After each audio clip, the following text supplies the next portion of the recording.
আজকে হচ্ছে 22শে মে 2024। আমাদের বার কাউন্সিল প্রিলিমিনারি অফলাইন ব্যাচের 65তম ক্লাস এবং দেওয়ানি কার্যবিধির 12তম বা দ্বাদশ ক্লাস। এবং আজকে আমরা আলোচনা করতে যাচ্ছি আদেশ 22 থেকে। আমরা গতদিন ডিক্রি জারি 21 আদেশ বিস্তারিত আলোচনা করেছিলাম। আজকে আমরা পড়বো আদেশ 22। এবং সবাই দেখেন যে পক্ষগণের মৃত্যু, বিবাহ বা অসচ্ছলতা, death, marriage and insolvency of parties. এটা আসলে কি? যে একটা দেওয়ানি মামলায় যদি বাদী বা বিবাদী মারা যায় তাহলে ওই মামলার কি হয়, বা বাদী বা বিবাদী যদি বিবাহ হয়ে যায় তাহলে কি হয়, বা বাদী বা বিবাদী যদি আপনার দেউলিয়া বা অসচ্ছল হয়ে যায় তাহলে ওই মামলার কি হবে। এই ফলাফল গুলো নিয়ে আলোচনা করছে কত আদেশে? 22 আদেশে। দেখেন, কোন মকদ্দমা বল দিবেন বা আপিল চলমান থাকলে, কি কি চলমান থাকলে? মামলা অথবা আপিল। উক্ত সময় নিম্নলিখিত ঘটনাগুলো ঘটলে সেই ক্ষেত্রে মকদ্দমা বা আপিলের কি হবে বা পক্ষগণ কি করবে সেই বিষয়ে 22 আদেশে আলোচনা করা হয়েছে। আন্ডারলাইন করবেন, কোন পক্ষের মৃত্যু, ডেথ অফ এ পার্টি, বিধি 1 থেকে 6। এখানে কোন পক্ষের মৃত্যু বলতে কি? বাদী অথবা বিবাদী। কত বলছে? 1 থেকে 6। তারপরে দেখেন, কোন পক্ষের বিবাহ, ম্যারিজ অফ এ পার্টি, বিধি কত? 7। কোন পক্ষের দেউলিয়াত্ব, ইনসলভেন্সি অফ এ পার্টি, বিধি কত? 8। আর হলো স্বার্থ হস্তান্তর, অ্যাসাইনমেন্ট অফ ইন্টারেস্ট, বিধি কত? 10। তাহলে আমার এই জায়গায় চারটা জিনিস আছে। একটা হলো কোন পক্ষের মৃত্যু 1 থেকে 6, কোন পক্ষের বিবাহ 7, কোন পক্ষের দেউলিয়াত্ব 8, স্বার্থ হস্তান্তর কত? 10। এবার আমরা চলে আসি, দেখেন 1 থেকে 6 বিধি।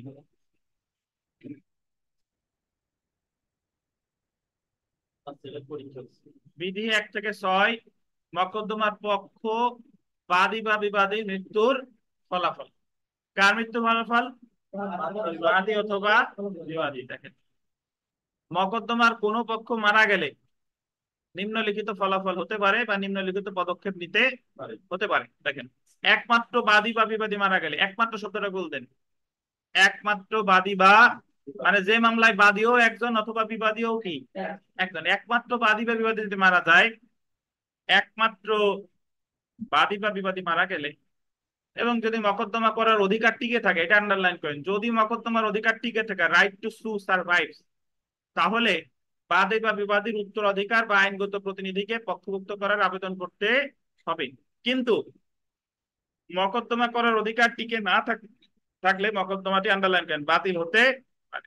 একটু বুঝেন, ধরেন একমাত্র একমাত্র মামলার, ধরেন বাদীও একজন বিবাদীও একজন, এখন হঠাৎ বাদী যদি মারা যায় বা বিবাদী যদি মারা যায় তাহলে তাদের পক্ষভুক্ত, তাদের পক্ষে তার বৈধ প্রতিনিধি পক্ষভুক্ত হতেও পারে।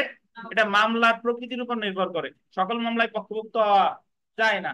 কিছু মামলায় পক্ষভুক্ত হতে পারে, আবার কিছু মামলায় কি পক্ষভুক্ত নাও হতে পারে। এখন আমি একটা যদি উদাহরণ দিই, ধরেন দাম্পত্য সম্পর্ক পুনরুদ্ধারের মামলায়, দাম্পত্য সম্পর্ক পুনরুদ্ধার মামলা বাদী হয় হাজবেন্ড আর ওয়াইফ, বিবাদীও হাজবেন্ড বা ওয়াইফ। ধরেন ওয়াইফ সংসার করবে না, তাহলে বাদী হইছে কি? হাজবেন্ড। আর বিবাদী কে? ওয়াইফ। এখন ওয়াইফ যদি এই মামলায় মারা যায় তাহলে কি ওয়াইফের বোন অন্তর্ভুক্ত হবে? যে একজন তো হোক, দাম্পত্য সম্পর্ক, এই মামলায় কিন্তু কেউ মারা গেলে পক্ষভুক্ত হওয়ার সুযোগ নাই। বা হাজবেন্ড মারা গেলে কি হাজবেন্ডের ভাই বা আত্মীয় কেউ পক্ষভুক্ত হবে? না। এই ধরনের মামলায় একমাত্র যদিও বাদী বিবাদী, এই মামলায় কিন্তু পক্ষভুক্ত হওয়ার সুযোগ নাই। বুঝেন কি না? কিন্তু যদি এরকম হতো, ধরেন যে তানভীর 10 লাখ টাকা পায় হোসেন মোল্লার কাছে, তানভীর মারা গেছে, তাহলে তানভীরের জায়গায় পক্ষভুক্ত হবে কি? তানভীরের যে বৈধ প্রতিনিধি আছে সে। এখন কিন্তু বৈধ প্রতিনিধি পক্ষভুক্ত হতে কোনো কি নাই, বাধা নাই। তাহলে আপনি মনে রাখবেন, এই যে এই কারণে এই কথাটাই বলছে যে যদি মকদ্দমা করার অধিকার টিকে থাকে, টিকে থাকবে কিনা এটা কিসের উপর ডিপেন্ড করে? ওই মামলার উপরে ডিপেন্ড করে। আর কিন্তু মকদ্দমা করার অধিকার টিকে না থাকলে মকদ্দমাটি কি হতে পারে? বাতিল হতে পারে। আচ্ছা, তারপরে দেখেন, যেখানে অনেক বাদী বা বিবাদীর মধ্যে একজন মারা যায় এবং জীবিত বাদী বা বিবাদীদের পক্ষে মকদ্দমা করার অধিকার বিদ্যমান থাকে, সেই ক্ষেত্রে আদালত মকদ্দমা অগ্রসর হতে পারে। কিন্তু জীবিত বাদী বা বিবাদীদের পক্ষে মকদ্দমা করার অধিকার, আন্ডারলাইন করেন, বিদ্যমান না থাকলে সেই ক্ষেত্রে পক্ষভুক্ত করার আবেদন না করলে মকদ্দমাটি কি হবে, বাতিল হবে। এখন বিষয়টা হচ্ছে অনেকটা এরকম যে আপনার একটু আগে যে উদাহরণটা দিলাম যে তানভীর মারা গেছে, এখন তানভীরের যে বৈধ প্রতিনিধি তার তো পক্ষভুক্ত করার সুযোগ আছে না, আছে, কিন্তু সুযোগ একটা নির্দিষ্ট সময় আছে, ওই সময় পরেও সে পক্ষভুক্ত হয় নাই, তাহলে আর মামলা হয়ে যাবে বাতিল। কি হয়ে যাবে, বাতিল, অ্যাবেইট হয়ে যাবে, অ্যাবেইট। কি বলে বলেন তো, অ্যাবেইট। এই যে দেখেন পক্ষভুক্ত না করার ফলাফল,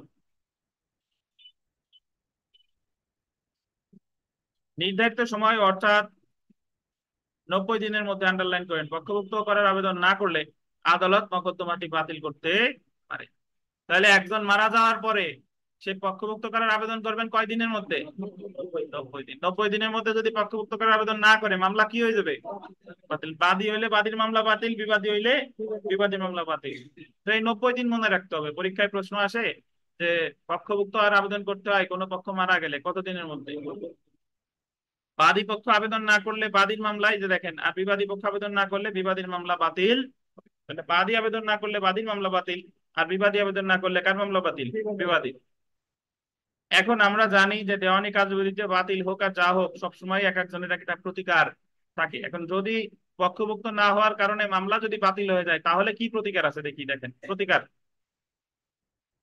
মকদ্দমার কোনো পক্ষের মৃত্যুর কারণে এবং 90 দিনের মধ্যে পক্ষভুক্ত না করায় আদালত মকদ্দমাটি বাতিলের বা অ্যাবেটমেন্টের আদেশ দিলে মকদ্দমা বাতিলের আদেশ রদের জন্য, ওই যে যে বাতিলটা দিল, বাতিলটার আদেশটা কি করার জন্য, রদের জন্য। রদ মানে সেটাসাইড, সেটাসাইড মানে কি, রদ বা বাতিল, নয় বিধির অধীন।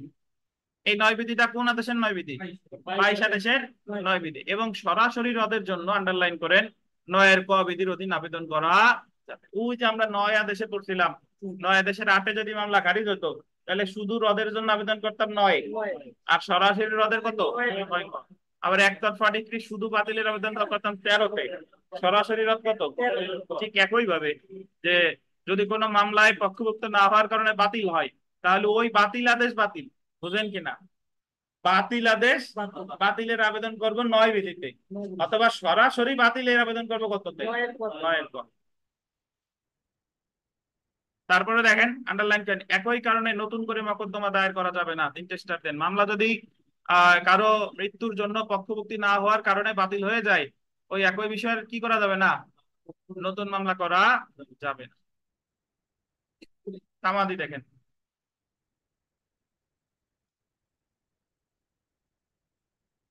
তানভীর কি মাদ্রাসা শেষ করে আসলেন, বাকি ঝুঁকে দিয়েছেন না ঠিকঠাকই। তামাদি দেখেন,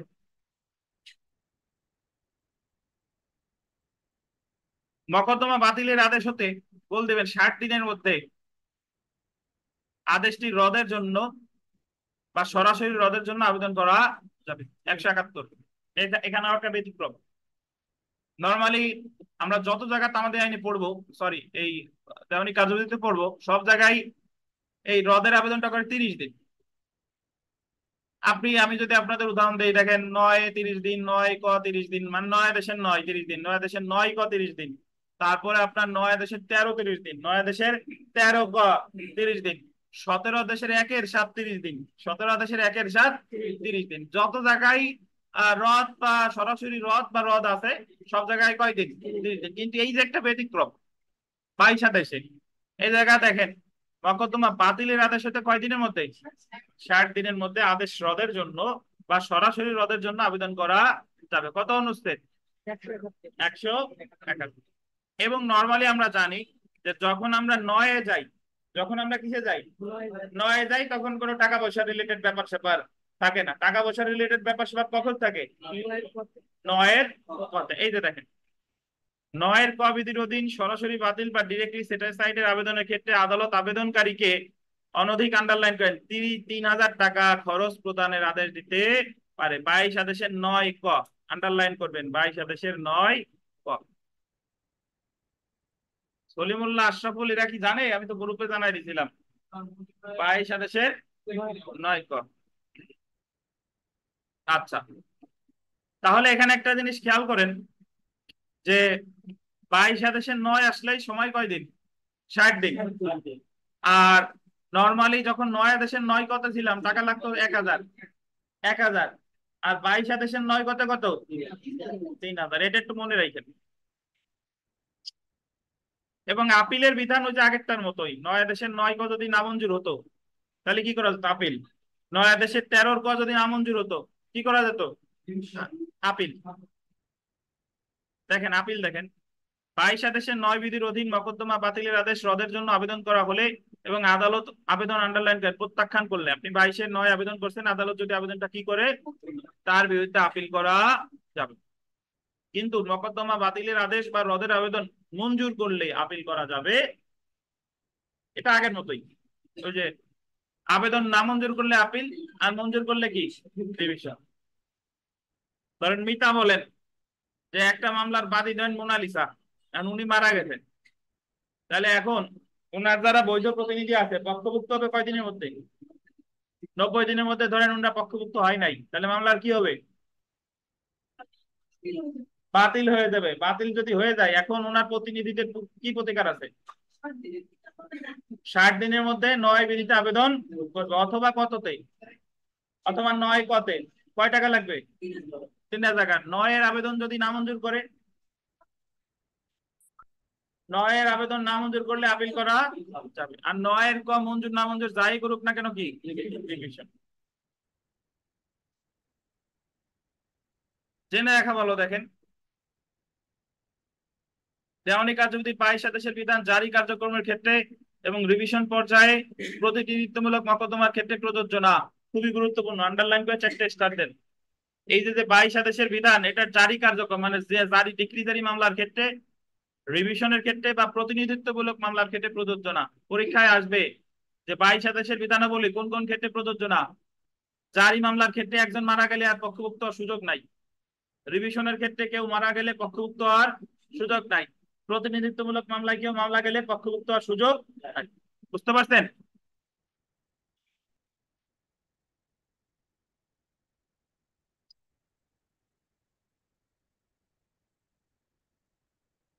মকদ্দমার মহিলা পক্ষের বিবাহের কারণে মকদ্দমাটি খারিজ হবে না।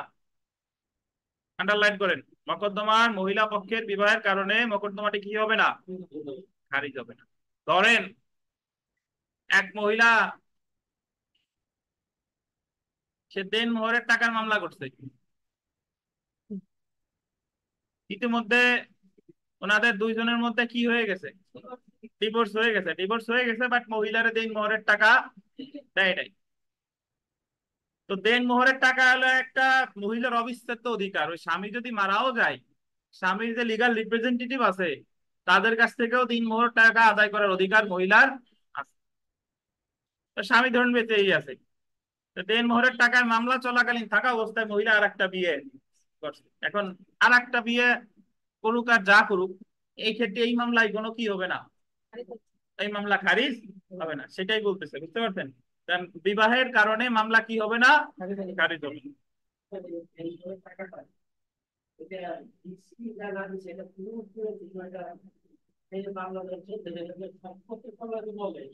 আচ্ছা, দিছি না না দিছি, তাই দিছি না না দিছি আপনার কাবিন নামায় লেখা আছে। আপনার কাবিন নামায় যাই দেখবেন যে এত টাকা দেন মোহর, এত টাকা উসুল, এত টাকা বাকি।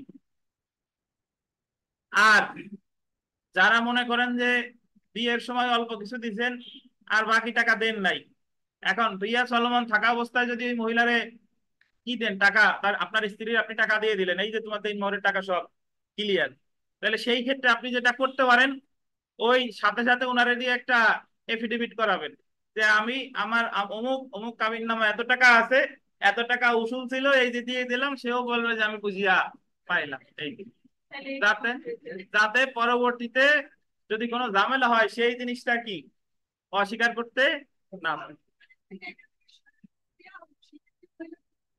না, আমাদের দেশের মহিলাদের ঠকানো হয়।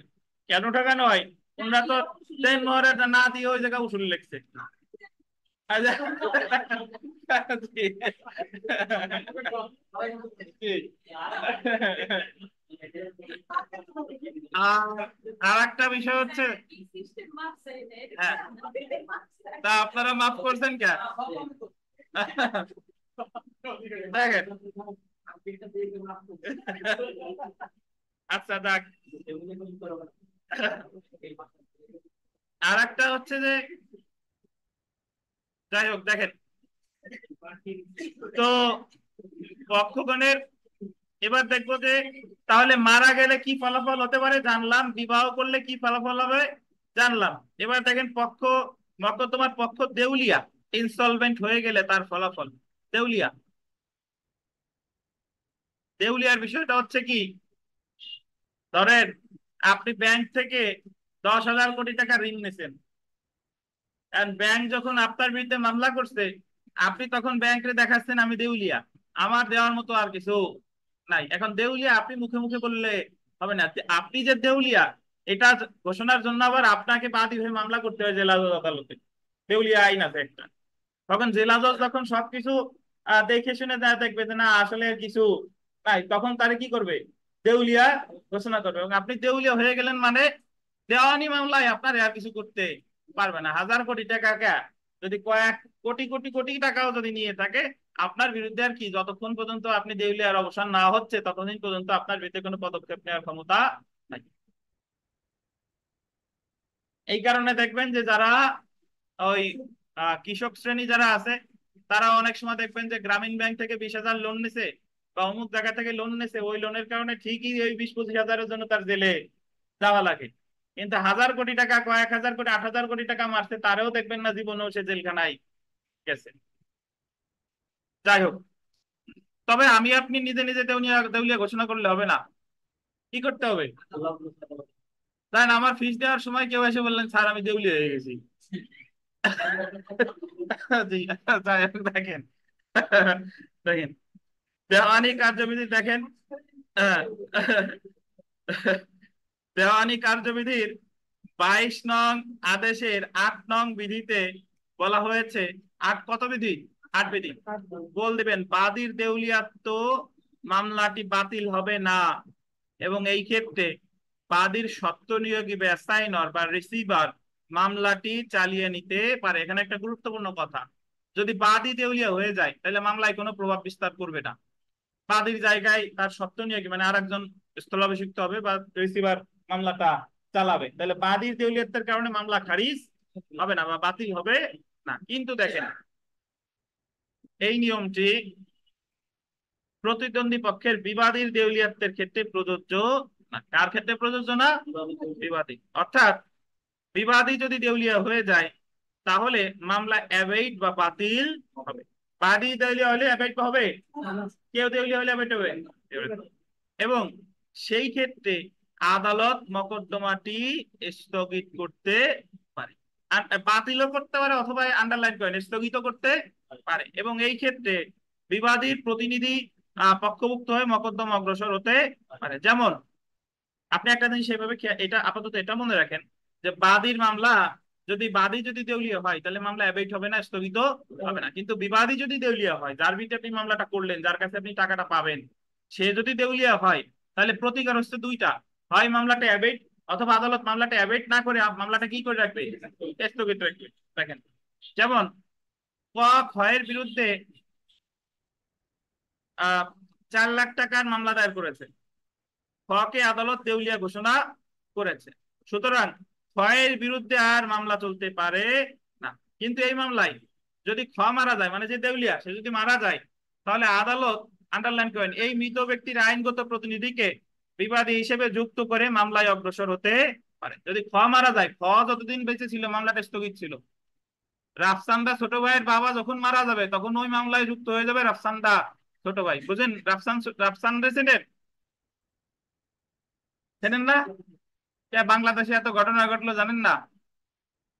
ওই ফুড ব্লগার একজন দেখলে চিনবেন, তার বাবা একটা ব্যাংক থেকে 3 কোটি টাকা লোন নিছে।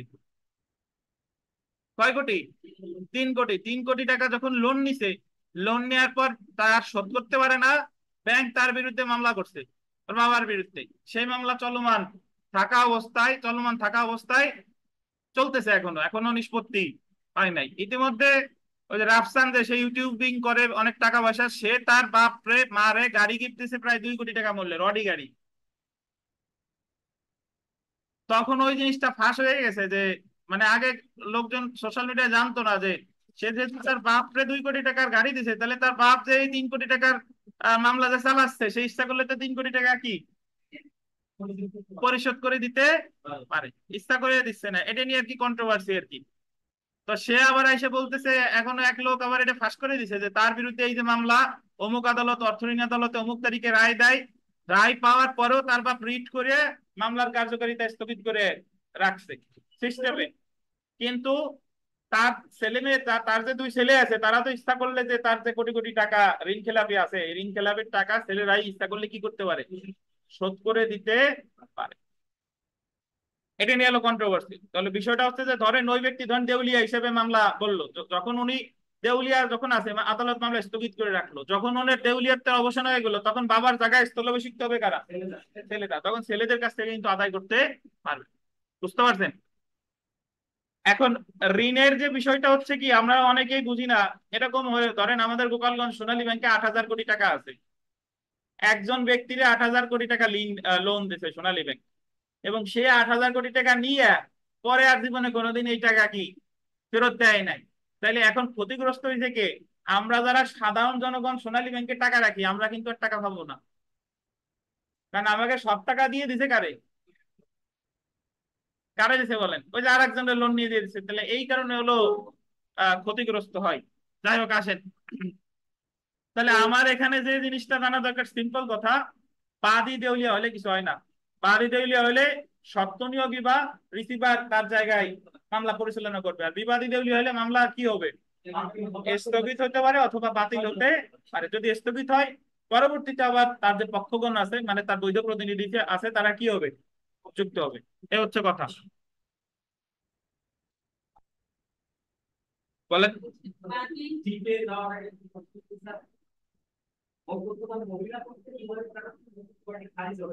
জি, এটা ডিপেন্ড করে কর্পোরেশন। আমি একটা জাস্ট উদাহরণ দিলাম আপনাদের।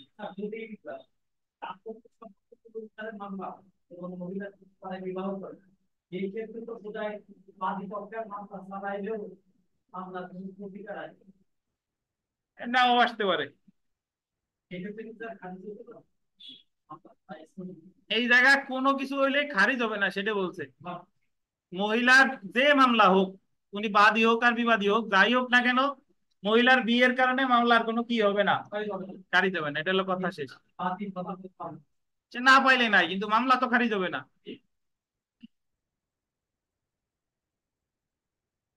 শুনেন, বলেন।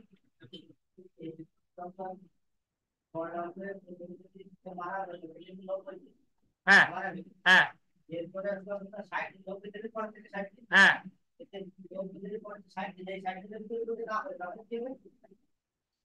এই 60 দিনের মধ্যে না করলে, করলে আর সুযোগ নাই। জি, আপনি 90 দিনের মধ্যে পক্ষভুক্ত হইতে পারেন নাই, আর বাতিল করে দিছে আদালত, বাতিল করার তারিখ থেকে আমার বাতিলটা, বাতিল আদেশ বাতিলের আবেদন করতে হবে 60 দিনের মধ্যে। এখন আপনি 60 দিনের মধ্যেও যদি না করেন, তাহলে শেষ। একটা জিনিস তো আর আজীবন চলতে পারে না। হ্যাঁ, তবে যদি এরকম হয় যে আপনি 90 দিনের মধ্যেও পারেন নাই, 60 দিনের মধ্যেও পারেন নাই, পরে এক সময় আপনি আসছেন, যদি আপনি যৌক্তিক কারণ দেখাইতে পারেন, তাহলে তামাদি আইনের 5 ধারায় আবেদন করতে হবে, বিলম্ব মওকুফে। সেই ক্ষেত্রে আদালত যদি কনসিডার করে, করতেও পারে। এটা হচ্ছে আদালতের বিবেচনামূলক ক্ষমতা, কিন্তু আপনার অধিকার বলে ছিল 90 দিন আর 60 দিন।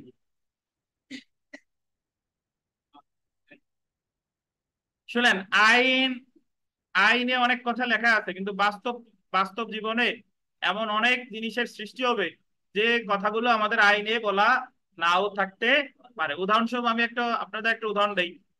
গাজী শামসুর রহমান স্যারের বইয়ে পড়া যে এরকম একটা ক্ষেত্র সৃষ্টি হয়েছে, যে বিবাহ বিচ্ছেদের মামলা করছে। বিবাহ বিচ্ছেদের মামলা হাজবেন্ড করে না ওয়াইফ করে, তাকে জানেন? ওয়াইফ করে। বিবাহ বিচ্ছেদের মামলা করে কে? ওয়াইফ। বিবাহ বিচ্ছেদের মামলা করে, এখন আপনার তাও আরো আগের প্রেক্ষাপটে আসি, যে বিবাহ বিচ্ছেদের মামলা ওয়াইফ কেন করে? বিবাহ বিচ্ছেদের মামলা ওয়াইফ তো ইচ্ছা করলেই তালাক দিতে পারে, তাহলে আবার বিবাহ বিচ্ছেদের মামলা করার কারণ কি? মনে প্রশ্ন আসতে পারে। আমাদের মুসলিম বিবাহ যে তালাকনামা আছে, এর 18 নম্বর কলামে দেখবেন, ওখানে বলা আছে যে আপনার হাজবেন্ড কি ওয়াইফকে তালাকের ক্ষমতা দিছে কিনা। যদি হাজবেন্ড তার ওয়াইফ রে তালাকের ক্ষমতা দেয়, তাহলে ওয়াইফ যে কোনো সময় হাজবেন্ডে তালাক দিতে পারে। বুঝেন কিনা? আর যদি হাজবেন্ড ওয়াইফ রে তালাকের ক্ষমতা না দেয়, তাহলে ওই ওয়াইফ যে কোনো সময় তালাক দিতে পারবে না। তালাক দেওয়ার জন্য তার কোর্টের দ্বারস্থ হইতে হবে। কোর্টের দ্বারস্থ হইতে মুসলিম রিজলিউশন অফ ম্যারেজ অ্যাক্ট 1939-এর অধীন মামলা করতে হবে। মামলা করার পরে ওই জায়গায় গ্রাউন্ড দেখাইতে হয় যে আমার স্বামী আমারে মারে, আমার স্বামী অক্ষম, আমার স্বামী আমারে ঠিক মতো ভরণ পোষণ দেয় না, আমার স্বামী দুর্রোগ্য ব্যাধিতে আক্রান্ত, আমার স্বামী এত বছর কারাদণ্ড ভোগ করতেছে, এরকম যে কোনো একটা কারণ আপনার কি প্রমাণ করা লাগবে। এখন ওই মহিলা বিবাহ বিচ্ছেদের মামলা করে যে কোনো একটা গ্রাউন্ড প্রমাণ করছে, বিবাহ বিচ্ছেদের ডিক্রিও কি দিয়ে দিচ্ছে, ডিক্রি দিয়ে দিছে। ডিক্রি দেওয়ার পর ওই মহিলা তো ডিক্রি দিয়ে দিছে মানে কি বিবাহ বিচ্ছেদ হয়ে গেছে। ওই মহিলা তো আরেক জায়গায় বিয়ে করছে, বিয়ে করছে কিছুদিন পরে যায় স্বামী করছে আপিল, ওই ডিক্রির বিরুদ্ধে কি আপিল করছে। এখন কি হবে বলে?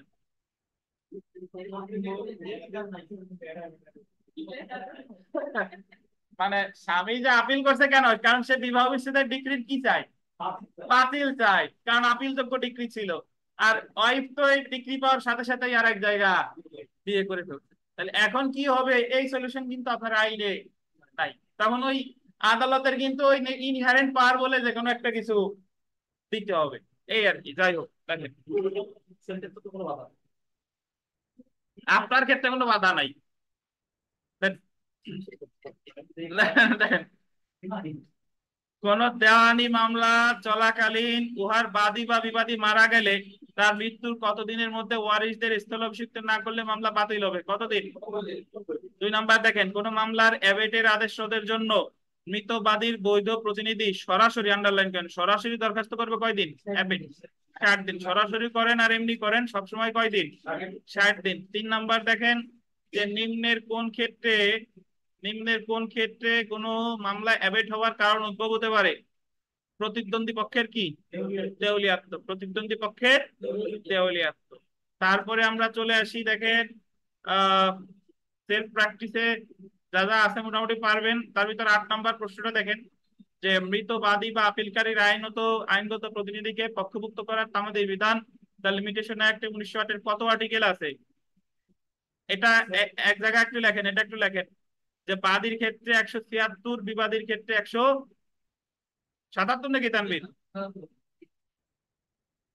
বাদী পক্ষভুক্ত হবে 90 দিনের মধ্যে, এটা বলা আছে 176। আর বিবাদী পক্ষভুক্ত হবে 90 দিনের মধ্যে, এটা বলা আছে 177। না লিখলেও সমস্যা নয়, পরে আছে এই পাশে আসে, দেখেন এই যে দেখেন 6 নাম্বার প্রশ্নটা দেখেন যে মৃত বিবাদী বা প্রতিবাদীর আইনগত প্রতিনিধিত্বকে পক্ষভুক্ত করার তামাদি বিধান কত আর্টিকেলে আছে? 177, 177। এবং এই জায়গায় একটা জিনিস লেখেন যে মৃত বাদী বা বিবাদীর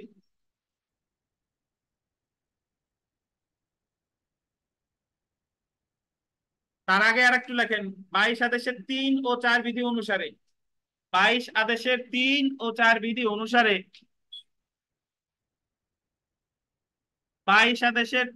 ও 4 বিধি অনুসারে মৃত বাদী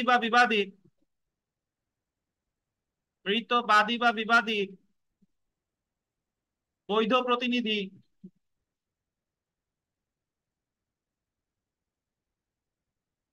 পক্ষভুক্ত হওয়ার প্রক্রিয়াকে বৈধ প্রতিনিধি পক্ষভুক্ত হওয়ার প্রক্রিয়াকে কাইমোকাম বলে। কয়েকার অন্তস্থ ময়কার কয়েকার কার কাইমোকাম বলে।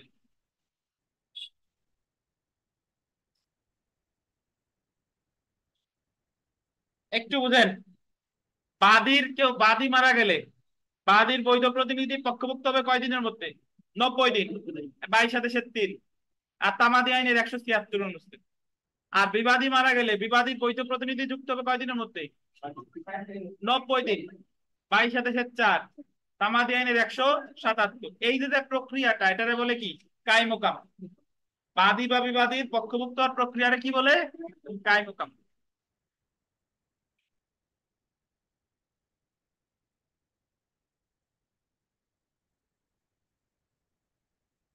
আর এখানে যে প্রশ্ন মোটামুটি আছে পারবেন, তার মধ্যে 12 নম্বর প্রশ্নটা দেখেন যে কোন মামলার পক্ষভুক্তির জন্য মৃতবাদীর আইনগত প্রতিনিধি আবেদন না করায় আদালত মোকদ্দমাটি বাতিলের আদেশ দিলে উক্ত আদেশ 9 ক বিধির অধীন সরাসরি রদের বা বাতিলের আবেদন করা যায় আদেশের তারিখ হইতে কতদিনের মধ্যে? সরাসরি রদের আবেদন করা যায় 60 দিনের মধ্যে। 4 নম্বরটা দেখেন, দেওয়ানি কার্যবিধির 22 আদেশের 9 ক বিধির অধীন মোকদ্দমা বাতিলের আদেশ সরাসরি বাতিলের আবেদনের ক্ষেত্রে আদালত অনধিক কত টাকা খরচের আদেশ দিতে পারে? কত টাকা? অনধিক 3000 টাকা। তারপরে দেখেন, কোন মকদ্দমায় বাদী দেউলিয়া হয়ে গেলে মকদ্দমাটি কি হবে? বাদী দেউলিয়া হলে কিছু হবে? হবে না। কোন মকদ্দমায় বিবাদী দেউলিয়া হলে কতগুলো অপশন আছে? স্থগিত করতে পারে, বিবাদীর বৈধ প্রতিনিধিকে পক্ষভুক্ত করে মকদ্দমা শুরু করা যাবে, অথবা মকদ্দমাটি কি করা যাবে? হ্যাবিট করা যাবে। 18 নম্বর দেখেন, মকদ্দমার শুনানি এবং রায় ঘোষণার মধ্যে যদি উভয় পক্ষ মারা যায় মকদ্দমাটি বাতিল হবে না, রায় ঘোষণা করা হবে। খুবই গুরুত্বপূর্ণ 4টে স্টারটেন। মকদ্দমার শুনানি এবং রায় ঘোষণার মধ্যে যদি কে মারা যায়, উভয় পক্ষ মারা যায়, তাহলে মামলাটা বাতিল হবে না, আর কি করা হবে? রায় ঘোষণা করা হবে। তো এটা ছিল আমাদের মোটামুটি 22 আদেশ। 22 আদেশ নিয়ে কোনো প্রশ্ন থাকলে করতে পারেন, নাহলে আমরা চলে আসবো 23 আদেশে। আন্ডারলাইন করেন, মকদ্দমা প্রত্যাহার ও সমন্বয় withdrawal and adjustment of suit আদেশ কত? 23। তার আগে আমরা যেহেতু ফৌজদারি কার্যবিধি শেষ করেছি, বলেন ফৌজদারি কার্যবিধির কোথায় মামলা প্রত্যাহার সম্পর্কে আছে?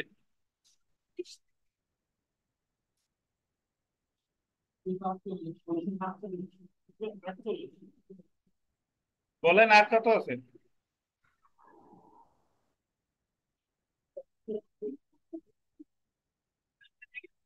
মনে আছে কিনা বলেন।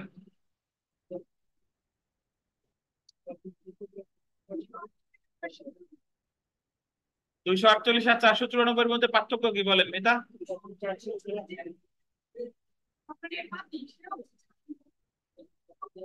এইভাবে বলেন, 248 হলো ম্যাজিস্ট্রেট আদালত, 248 হলো কি? ম্যাজিস্ট্রেট আদালত। আর 494 কি? দায়রা আদালত।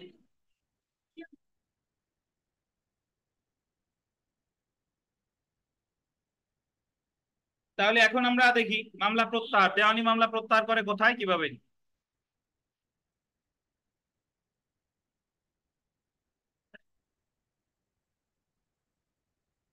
দেওয়ানি মামলা কোথায় প্রত্যাহার করে, কত ধারা, একটা আদেশ কিন্তু একটা জিনিস আমরা পড়ছি, 22-এ আছে শুধু স্থানান্তর, 22 ধারা মনে আছে। 23 আদেশে আছে স্থানান্তর প্রত্যাহার, 23 আদেশ না, 23 ধারা স্থানান্তর প্রত্যাহার। 22 ধারায় শুধু মামলা স্থানান্তর করতে পারে বিবাদী, আর 23 ধারায় বাদীও পারে, বিবাদীও পারে, আদালত স্বপ্রণোদিত হয়েও পারে। 22 ধারায় পারে সম্ভাব্য প্রথম সুযোগে, 23 ধারায় পারে কখন? At any stage of the suit. 24-এ, সরি 24 ভুল বলছি, 24 ধারায়, 24 ধারা। 23-এ বলছে যে 22-এর দরখাস্তটা কোথায় হবে, তাই মনে আছে 24-এর কথা। আচ্ছা, ঠিক একই ভাবে আমরা এখন আসি 23 আদেশে। দেখেন যে মকদ্দমা প্রত্যাহার বা দাবির কোনো অংশ প্রত্যাহার। দেখেন, মামলা দায়ের হওয়ার পর গোল দিবেন, যে কোনো সময় গোল দিবেন বাদী মামলা প্রত্যাহার করতে পারে বা মকদ্দমার দাবির অংশ পরিত্যাগ করতে পারে। মানে মামলা প্রত্যাহার তো বিবাদী করতে পারে, তানভীর, ক্ষেত্র বিশেষ পারে না? কোশ্চেন, প্রশ্ন, প্রত্যাহার কে করে? মামলা তো করে বাদী, বিবাদীর ক্ষমতা আছে প্রত্যাহার করার। তাহলে তো একজনের ওয়াইফ আর একজন তালাক দেওয়ার মতো ব্যাপার, তা কিন্তু করা যাবে না। এখন যে মামলাটা দায়ের করছে সে হচ্ছে বাদী, সে ইচ্ছা করলে এই যে দেখেন মামলার যে টোটাল মামলাটা প্রত্যাহার করতে পারে, অথবা এই যে দেখেন মকদ্দমার দাবির কোনো অংশ পরিত্যাগ করতে পারে। তার দুইটা দাবি ছিল, এক হলো দখল আর একটা হলো মধ্যবর্তী মুনাফা। তো সে বললো যে আমার মধ্যবর্তী মুনাফার দরকার নাই, এই অংশটা পরিত্যাগ করতে পারে। বুঝেন কিনা? পরেরটা দেখেন, রীতি সিদ্ধ ত্রুটি গোল্ডেন, আর গোল্ডেন ফর্মাল ডিফেক্ট, খুবই গুরুত্বপূর্ণ একটা কথা। ফর্মাল ডিফেক্ট কারণে আন্ডারলাইন করেন, মামলাটি ব্যর্থ হওয়ার কারণ আছে বা মামলার বিষয়বস্তুর জন্য বাদীকে নতুন করে মামলা করার অনুমতি প্রদানের যথেষ্ট অজুহাত আছে বলে আদালতের নিকট প্রতীয়মান হলে উক্ত মামলার বিষয়বস্তু সম্পর্কে নতুন করে মামলা করার অনুমতি সহ মামলা প্রত্যাহারের আবেদন মঞ্জুর করতে পারে। তিনটে স্টার দেন, ব্যাখ্যা করলে বুঝবেন। শুনেন, রীতি শুদ্ধ ত্রুটি কারে বলে? রীতি শুদ্ধ ত্রুটি মানে হচ্ছে যে আপনার আর্জির কোনো ত্রুটি নাই। আর্জির ত্রুটি নাই মানে আপনি মামলার কারণ লিখছেন, কোর্ট ফিস ঠিক মতো দিচ্ছেন, তারপরে মামলার যে মোকদ্দমার মূল্যমান ঠিক মতো লিখছেন, নির্ধারিত তামাদি মেয়াদের মধ্যেও লিখছেন, কিন্তু আপনি যে মামলা করছেন এই মামলা করে প্রকৃতপক্ষে আপনি কোনো প্রতিকার পাবেন না। এটার বলে রীতি শুদ্ধ ত্রুটি। কেমনে? আমি একটা উদাহরণ দিই, শুনেন। ধরেন তানভীর একটা বাড়ির মালিক। এখন তানভীরে যে হোসেন মোল্লা বেদখল করছে। বেদখল করছে মানে কি, তানভীর আর ওই জমির দখলে নাই। এখন তানভীর বেদখল হওয়ার পরে তানভীর আদালতে গিয়ে শুধু ঘোষণার মামলা করছে, সত্যের মামলা। সত্যের মামলা মানে হচ্ছে আদালত শুধু ঘোষণা দেবে যে তানভীর ওই জমির মালিক, কিন্তু দখল কিন্তু ফিরাইয়া দিবে না। বুঝেন কিনা? আর তানভীর যে মামলা করছে শুধু সত্যের মামলা। মামলার কোর্ট ফিস ঠিক আছে, নির্দিষ্ট তামাদি মেয়াদের মধ্যে করতে, সবকিছু কি ঠিক আছে, কিন্তু এই মামলায় রীতি সিদ্ধ ত্রুটি আছে, ফর্মাল ডিফেক্ট আছে। কেন? কারণ এই মামলা যদি চলে তানভীরের পক্ষে আদালত কোনো প্রতিকার দিবে না। কেন? আদালত বলছে যে যদি ঘোষণার সাথে সাথে আরো কোনো প্রতিকার চাওয়ার সুযোগ থাকে অবশ্যই চাইতে হবে। মানে ওনার ঘোষণার সাথে সাথে ওনার চাওয়া উচিত ছিল কি, দখল। বুঝেন কিনা? কিন্তু উনি শুধু চাইছে কি, ঘোষণা। ঘোষণা, শুধু সত্য চাইছে। তাহলে এই মামলা চললে তানভীরের পক্ষে কোনো ডিগ্রি দেওয়া হবে না। এখন তানভীরের প্রতিকার দুইটা। মিতা বুঝতেছেন না বোধহয়? আচ্ছা, বোঝার সহজ তরিকা হচ্ছে, আমি আবারও বলি, একেবারে খুব বেসিক, যে জীবনে সুনির্দিষ্ট প্রতিকার আইন করেন নাই তারও সুনির্দিষ্ট ডেফিনেটলি আমরা সামনে পড়বো, বাট তার আগেও এইভাবে বুঝাই যে তানভীর একটা জায়গায় ঘর তুলেছিল, তানভীরই ওই জমির মালিক। তানভীরে গিয়ে বেদখল করতে কে? হোসেন মোল্লা। এখন তানভীর যখন মালিক হিসেবে বেদখল হবে তখন তানভীরের যদি মামলা করতে হয় দুইটা মামলা করতে হবে। মানে দুইটা জিনিস চাইতে হবে একসাথে। কি কি? সত্য আর দখল। সত্য আর কি? দখল। শুধু সত্য চাইলে হবে না। কিন্তু তানভীর শুধু সত্য চাইছে, আদালতে গিয়ে দখল চাইনি, শুধু কি চাইছে? সত্য চাইছে। এখন আদালতে ঘোষণামূলক মামলার নিয়ম আছে, আমরা যখন সুনির্দিষ্ট প্রতিকার আইন পড়বো তখন জানবেন। ও জায়গায় বলা আছে যে যদি কোনো জায়গায় সত্যের সাথে সাথে আনুষঙ্গিক প্রতিকার হিসেবে অন্য কোনো প্রতিকার চাওয়ার সুযোগ আছে, ধরেন দখল চাওয়ার সুযোগ আছে, তাহলে দখল অবশ্যই চাইতে হবে। যদি না চাই তাহলে আদালত কেমন ঘোষণা দিবে না। এখন তানভীরের কি দখল চাওয়ার কি সুযোগ ছিল, কিন্তু তানভীর কি চাই নাই, শুধু চাইছে কি সত্য। আর এই মামলা যদি চলে তানভীরের আদালত কোনো সত্য দিবে না, মানে কোনো ঘোষণাই দিবে না। কেন? কারণ এই জায়গায় আরো প্রতিকার চাওয়ার সুযোগ ছিল। এখন তানভীর তো ধরেন সরল বিশ্বাসে সত্যের মামলা করে ফেলছে, কারণ তানভীরের প্রতিকার হচ্ছে দুইটা। এখন আবার কাহিনী বুঝেন, তানভীর সত্যের মামলা যদি হারিয়ে যায়, উনি সত্যের মামলা হারিয়ে গেলে পরে যদি আবার সত্য আর দখল চাই, তখন আবার বলবে রেস জুডিকাটা তারা বাড়িত। তখন বলবে যে দখলের বিষয়টা তুমি প্রথম মামলায় চাইতে পারতা, যেহেতু প্রথম মামলায় চাও নাই, দ্বিতীয় মামলা কি হয়ে যাবে? রেস জুডিকাটা তারা বাড়িত। এখন তানভীর তো সত্যের মামলা করেই ফেলছে, মানে তানভীরের প্রতিকার হলো দুইটা, ওনার ওই ত্রুটি সংশোধনের জন্য, রীতিসম্মত ত্রুটি সংশোধনের। আচ্ছা, এখান থেকে কিন্তু প্রশ্ন আসে, এই যে যে প্রশ্নটা আমি বোঝাচ্ছি, এই এই যে জিনিসটা বোঝাচ্ছি, এখান থেকে সরাসরি মামলা প্রবলেমেটিক প্রশ্ন আসে। তো যেটা বললাম আর কি, যে তানভীর যেহেতু সত্যের মামলা করেই ফেলছে, তাহলে উনার প্রতিকার হচ্ছে ওই মামলায় আরজি সংশোধনের দরখাস্ত দেওয়া। আরজি সংশোধনের দরখাস্ত দিয়ে আবেদন করবো, ইওর অনার, যে আমি সত্যের সাথে সাথে দখল হোক, তাই ভুলক্রমে দখলের বিষয়টা আমি উল্লেখ করতে হয় নাই, তাই আমি যদি দখলের বিষয় উল্লেখ না করি তাহলে এই মামলা যদি একবার নামঞ্জুর হয়ে যায় তাহলে আমার তো আর রেস জুডিকাটা দ্বারা আমার মামলাটা পরেও মামলা করতে পারবো না। বুঝেন কিনা? এক। অথবা দুই নাম্বার প্রতিকার হচ্ছে যে মামলা প্রত্যাহার করা। এই যে যেটা করলাম, প্রত্যাহার করা। কেন? যে আমি বলবো ইওর অনার, যেহেতু আমার মামলায় ফর্মাল ডিফেক্ট আছে, তাই আমি এই মামলাটা আবার দায়ের করতে চাই, এই মর্মে আমার মামলাটা প্রত্যাহারের অনুমতি দেওয়া হোক। যে আবার দায়ের করতে চাই কি সহ? দখল সহ। দখল সহ। তাইলে আমার এই বর্তমান মামলাটা প্রত্যাহারের অনুমতি দেন, যাতে আমি কি করি, দখল সহ আবার নতুন করে আর্জি দাখিল করতে পারি। তাইলে ফর্মাল ডিফেক্টের এই যে এবার 2 নম্বর পয়েন্ট আবার পড়ি, দেখেন রীতিশব্দ ত্রুটি বা ফর্মাল ডিফেক্টস এর কারণে মামলাটি ব্যর্থ হওয়ার কারণ আছে। আর আরেকটা জিনিস মনে রাখেন, রীতিসিদ্ধ ত্রুটির কারণে কিন্তু মামলা সাথে সাথে খারিজ হয় না, সাথে সাথে কি খারিজ হয় না। কিন্তু আপনি যখন মামলা করে শেষ পর্যায়ে যে রায় দিবে, রায়টা আপনার পক্ষে আসবে না। এবং মামলার বিষয়বস্তুর জন্য বাদীকে নতুন করে মামলা করার অনুমতি প্রদানের যথেষ্ট অজুহাত আছে বলে আদালতের নিকট প্রতীয়মান হলে আদালত উক্ত মামলার বিষয়বস্তু সম্পর্কে নতুন করে মামলা করার অনুমতি সহ মামলা প্রত্যাহারের আবেদন মঞ্জুর করতে পারে। তাহলে দেখেন, আমরা উপবিধি একেও পড়লাম মামলা প্রত্যাহার, উপবিধি 2 এ পড়লাম মামলা প্রত্যাহার। কিন্তু যে ক্ষেত্রে আপনি একটা জিনিস মনে রাখেন, যদি আপনি আদালতের অনুমতি নিয়ে প্রত্যাহার করেন, আদালতের অনুমতি আবার কেমন অনুমতি, যে ইওর অনার আমারে প্রত্যাহারের অনুমতি দেওয়া হোক, আমি মামলাটা আবার করতে চাই, তাহলে পরবর্তীতে আবার মামলা করা যাবে। কিন্তু যদি আপনি প্রত্যাহার না নিয়ে করেন যে আমার মামলাটা প্রত্যাহার করা হোক, আমাকে মিটমাট হয়ে গেছে, ভয় পাবেন না কেউ,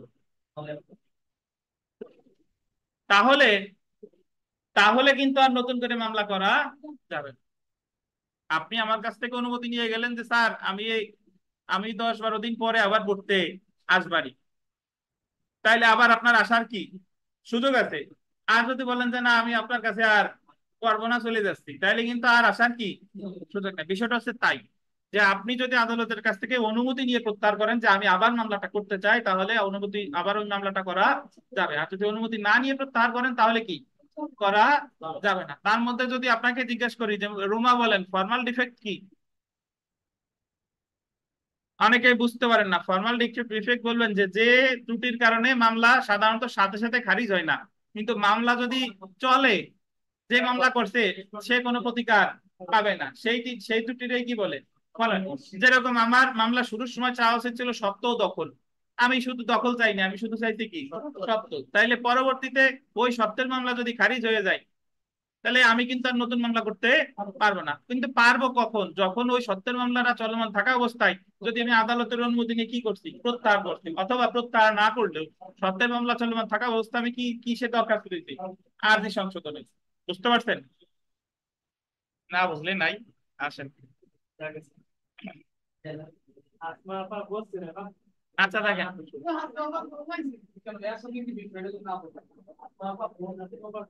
আচ্ছা দেখেন উপবিধি 1 বিকেল এসছে, এখন একটু ঠান্ডা আছে না।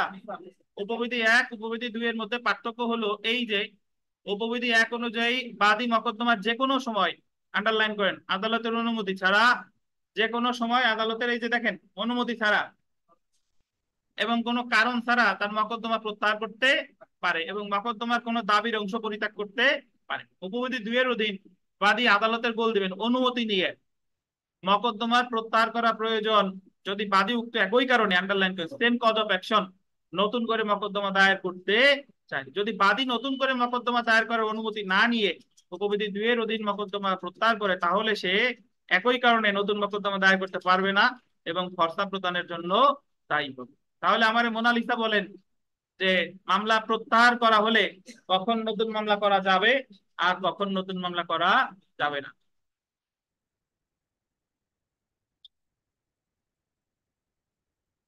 বলেন।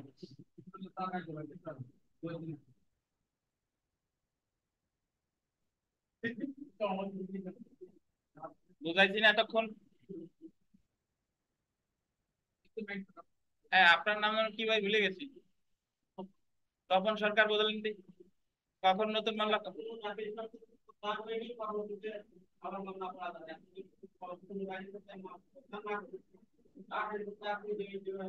দারুন, দারুন।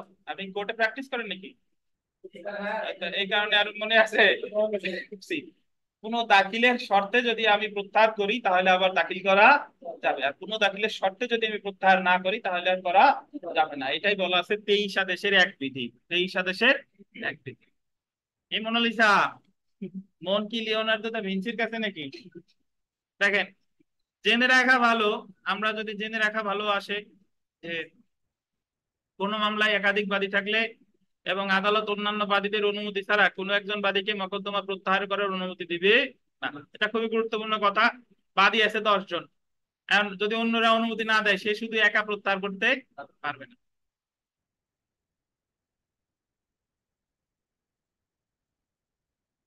তো দেওয়ানি কার্যবিধি অ্যাকচুয়ালি যারা জটিল বলেন, জটিল না, এটা হচ্ছে আপনার আগ্রহ থাকতে হবে। আর এই জিনিস যারা দেওয়ানি মামলায় দেওয়ানি প্র্যাকটিস করবেন তাদের তো এই জিনিসগুলো জানা খুবই জরুরি।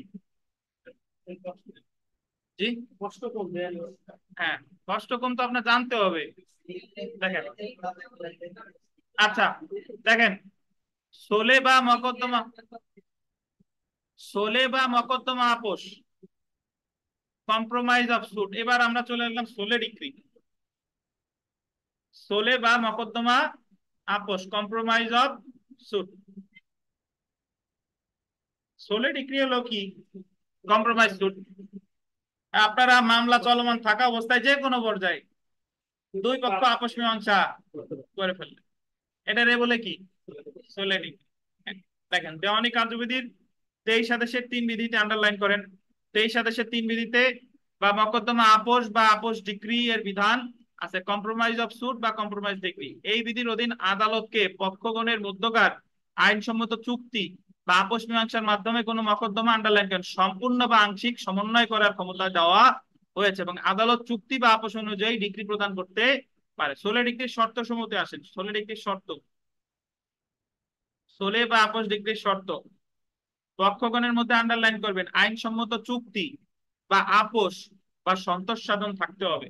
যে পক্ষরা, তাদের মধ্যে কি থাকতে হবে? আইনসম্মত চুক্তি থাকতে হবে। তারপর দেখেন, উক্ত চুক্তি, আপোষ বা সন্তোষ সাধন দ্বারা মকদ্দমা যুক্তিসঙ্গতভাবে সামগ্রিক বা আংশিকভাবে মিটমাট হয়েছে বা মামলার বিষয়বস্তু সম্পর্কে বিবাদী সামগ্রিক বা আংশিকভাবে বাদীর সন্তুষ্টি সাধন করেছে। চুক্তি থাকবে এবং চুক্তি অনুযায়ী উভয় পক্ষের মধ্যে মিটমাট হয়ে গেছে, সামগ্রিক হবে অথবা আংশিক হবে।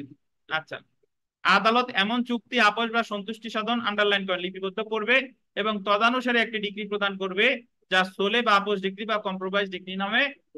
এটার বিষয় কি? এটার বিষয় হচ্ছে যে বাদী বিবাদী রাজি, তারা একটা চুক্তি করছে যে আমরা দুজন আপোষ মীমাংসা করলাম, আপনারা দুজন রাজি হলেই হবে না, জানাইতে হবে কারে? আদালতকে। আদালতকে জানানোর পর আদালত যে ডিগ্রি দিবে সেটা বলে সোলে ডিগ্রি। বুঝেন কিনা? আমার বাদী আর বিবাদিত রাজি হওয়া লাগবেই, সেই সাথে রাজি হওয়া লাগবে কার? আদালতের। আমরা দুজন রাজি এবং আদালতে জানানোর পর আদালত যে ডিগ্রিটা দিবে সেটা কি বলে? সোলে ডিগ্রি। এটা আছে 23 আদেশের কত বিধি? 3 বিধিতে। মামলা প্রত্যাহার আছে 23 আদেশের কত বিধি? 1 বিধি। 23 আদেশের 1।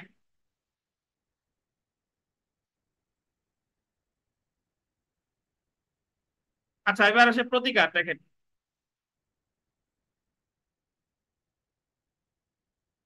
দেওয়ানি কার্যবিধি 93 ধারা অনুযায়ী সোলে ডিগ্রি বা আপোষ ডিগ্রি বা সম্মতিসূচক ডিগ্রির বিরুদ্ধে আন্ডারলাইন করেন আপিল করা যায় না। সুতরাং এই ডিগ্রির বিরুদ্ধে রিভিশন করা যায়। কি করা যায়? আমরা যখন পড়ছিলাম, আপনার মনে থাকার কথা, মধ্যস্থতার ডিগ্রির বিরুদ্ধে কি করা যায় না? আপিলও করা যায় না, রিভিশনও করা যায় না। যাই করা কি?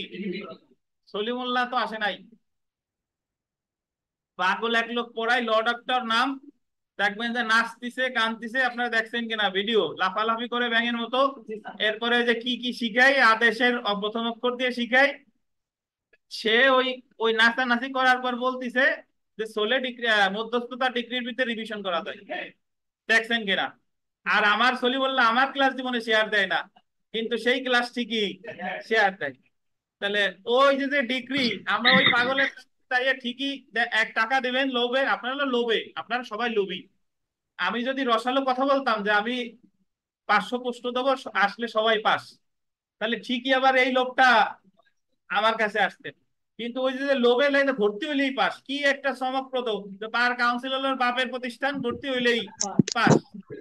তাহলে সেই জায়গা। স্যার সুন্দর করে গানও গাইছে দেখলাম। যাই হোক, গান তো গাই, আরো অনেক কিছু গাই। এ স্যার অনেক গান টান দিয়ে বাসন মন কেমন মনে হচ্ছে নাচতে গান ওই গাচ্ছে অবস্থা। একটা বই বিক্রি করে 2000 না 2500 জানি, যারা ভর্তি হয় ওই বই কিনতে হবে। এবং তারা ভর্তি হয় ওই লোভে পড়ে কিনে যে এই জায়গা বোধহয় পড়লেই কি কোথায় পাস। এই হচ্ছে কাহিনী, কি আর কব আপনাদের। এবং সে লেখাইছে যে মধ্যস্থতা ডিগ্রির বিরুদ্ধে করা যায় রিভিশন। মধ্যস্থতার ডিগ্রির বিরুদ্ধে করা যায় কি ভাই? রিভিউ। আর সোলে ডিগ্রির বিরুদ্ধে করা যায় কি? রিভিশন। ওই মানুষ এখন শর্টকাট ওয়ে খোঁজে, মানে বিস্তারিত কেউ জানতে চায় না। আবার এটাও জানে যে শর্টকাট ওয়ে যে খুঁজবেন, আপনি আবার শর্টকাটে ফেল করে আসবেন।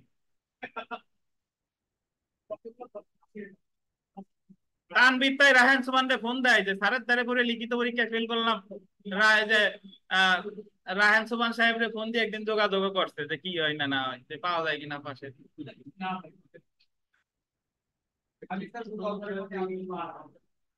যাই হোক, আর কি বলবো আপনাদের।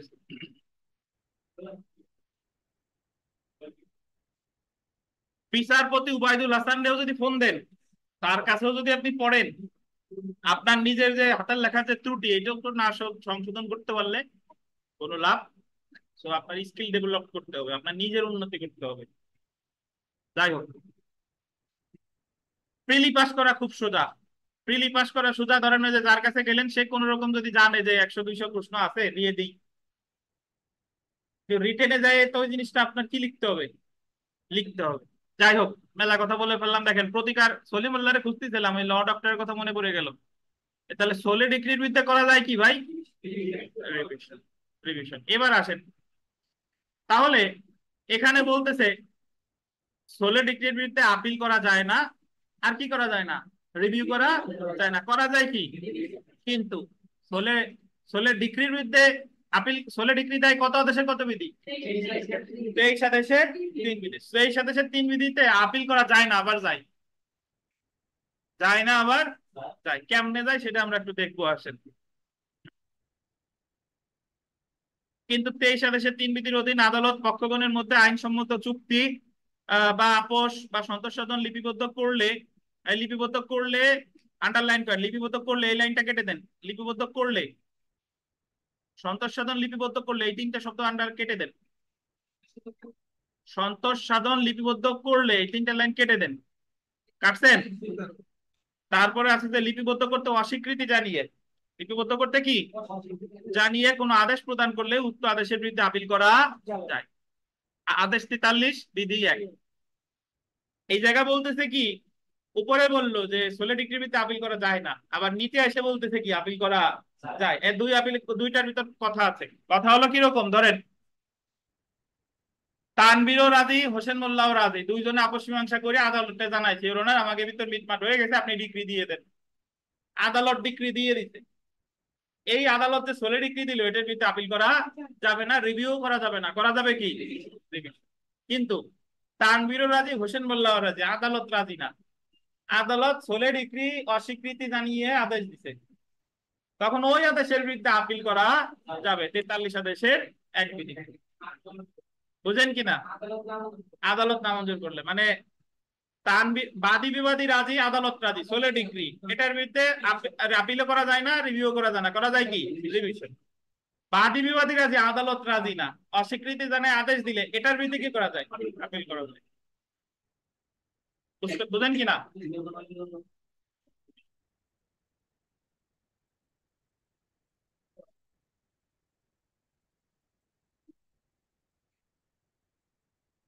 হতাশ হবেন না, যে যতটুকু পড়তেছেন এটুকু পড়েন, যখন আমরা সেকেন্ড টাইম পড়বো এই জিনিসগুলো আপনার আবার ক্লিয়ার হয়ে যাবে। তো টেনশনের কোনো কারণ নাই। দেখেন, 23 আদেশের 3 বিধির অধীন সোলে বা আপস ডিগ্রি বা সম্মতিসূচক ডিগ্রির বিরুদ্ধে আপিল করা যায় না, কিন্তু রিভিশন করা যায়। কিন্তু 89 ক ধারার অধীন মধ্যস্থতার মাধ্যমে পক্ষগণের মধ্যে মীমাংসা অনুযায়ী আদালত যে ডিগ্রি বা আদেশ প্রদান করে, উক্ত ডিগ্রি বা আদেশের মধ্যে আপিল বা রিভিশন করা যায় না, কিন্তু কি করা যায়? রিভিউ করা যায়। তাহলে এই জায়গার জিনিস দুইটা। যদি বলে মধ্যস্থতার ডিগ্রি করা যায় রিভিউ, যদি বলে সোলে ডিগ্রি করা যায় কি? বিগত বছরের প্রশ্নে আসেন, আপস সূচক ডিগ্রির বিরুদ্ধে প্রতিকার পাওয়া যায় কিসে? রিভিশনে। যদি বলো মধ্যস্থতা সূচক ডিগ্রির বিরুদ্ধে প্রতিকার পাওয়া যায় কিসে? রিভিউ। 2 নম্বর দেখেন, দেওয়ানি আদালত কর্তৃক প্রদত্ত নিম্নের কোন সিদ্ধান্তের বিরুদ্ধে আপিল করা যাবে না? কোন সিদ্ধান্ত? Compromise degree. এক্স পার্টি ডিগ্রির বিরুদ্ধে আপিল করা যায়, একতরফা খারিজের ক্ষেত্রে আপিল করা যায়, দোতরফা ডিগ্রির ক্ষেত্রে আপিল করা যায়। তাহলে মকদ্দমার সম্মতি সূচক ডিগ্রির বিরুদ্ধে আপিল করা যায় না। 3 নাম্বারটা দেখেন, কোন মামলায় একাধিক বাদী থাকলে, বলতেন একাধিক বাদী, কোন একজনকে আদালত মামলাটি প্রত্যাহারের অনুমতি দিতে পারে, অবশ্যই কাদের সম্মতিতে? অন্য বাদীদের সম্মতিতে। তাহলে আমরা সেলফ প্র্যাকটিসে চলে আসি। দেখেন, সেলফ প্র্যাকটিস মোটামুটি যা আছে সব পারবেন। পড়ে নিয়েন, যদি কোনো প্রশ্ন নিয়ে ঝামেলা বাধে আমার অবগত করেন। আমরা চলে আসি বিশেষ ক্ষেত্রে মোকদ্দমা। বিশেষ ক্ষেত্রে মোকদ্দমা, তার আগে যা পড়াইলাম এর ভিতরে একটি প্রশ্ন জিজ্ঞাসা করি আপনাদের অনলাইন অফলাইন জুড়ে। সেটা হচ্ছে যে বলেন তো যে মামলা বাতিলের বাতিলাদেশ বাতিলের মেয়াদ কতদিন? বাতিলাদেশ বাতিল, বাতিল আদেশ আবার বাতিল হয় কেমনে, ব্যাখ্যা দেন।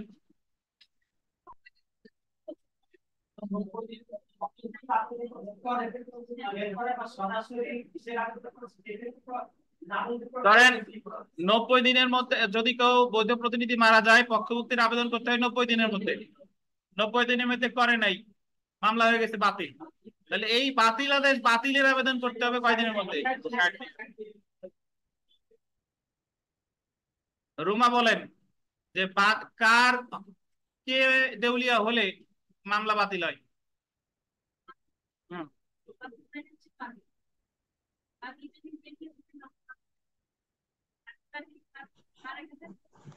মারা গেলে না দেউলিয়া হলে? আমি তো মারার কথা বলি নাই। বিবাদী দেউলিয়া হলে কি মামলা বাতিল হয়? জি।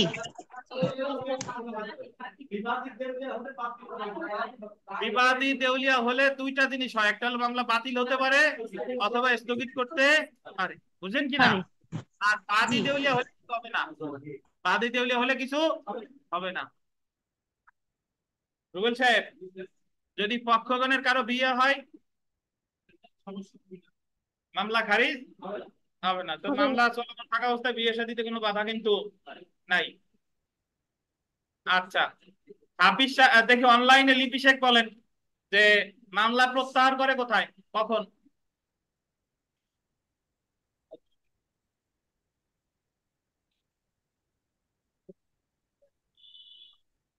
অনলাইনে যারা আছেন তাদের উদ্দেশ্যে বলি যে একটা মামলা প্রত্যাহার করে কত আদেশের কত বিধিতে। আপনারা সবাই অনলাইন,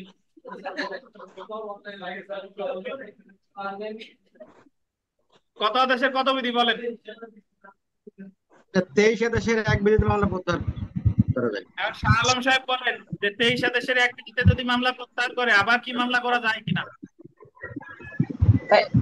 এই 23 দেশের একের এক বিরুদ্ধে মামলা প্রত্যাহার করলে ওটা যায় না, কিন্তু যদি আমি অনুমতি নিয়ে করি সেক্ষেত্রে পরবর্তী মামলা করা যায়। এলাকার অনুমতি নিয়ে একের দুই তাহলে মামলা আবার করা যাবে, মনে আছে যায়। কিনা? আচ্ছা, ধন্যবাদ। দেখি আপনাদের এই মোনালিসা বলেন ফর্মাল ডিফেন্স কারে বলে?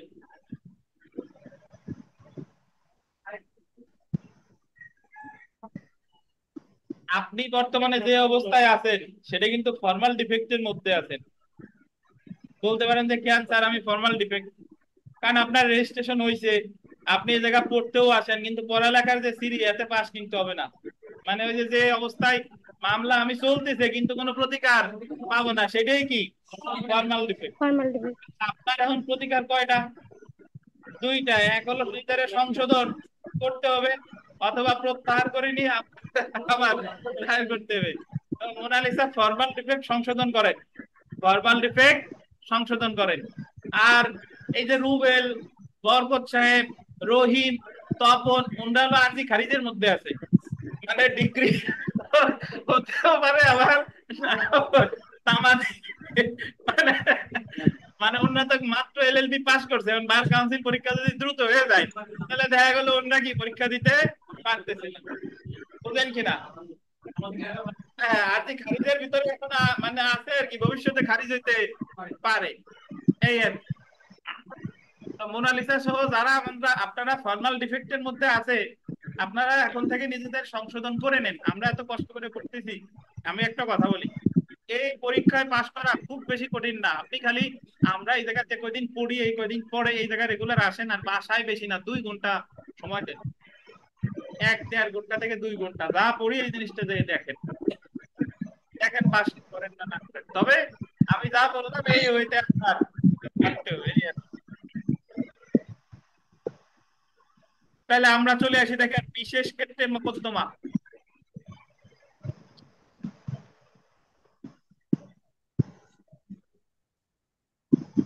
বিশেষ ক্ষেত্রে মোকদ্দমা। আচ্ছা, তার আগে তানভীর আমরা 25 আদেশ লেখাইছিলাম। 25 আদেশ কি আছে বলেন? কোথাও দেন আমাদের দিন।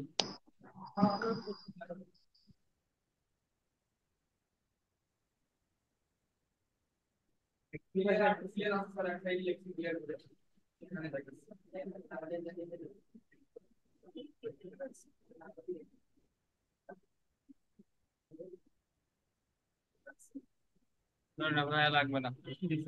আচ্ছা লেখেন, আদেশ 25টা লেখেন, লেখেন ভাই লেখেন। বাদী কোনো মকদ্দমা দায়ের করলে, আদেশ 25 সবাই একটু লেখেন যে বাদী কোনো মকদ্দমা দায়ের করলে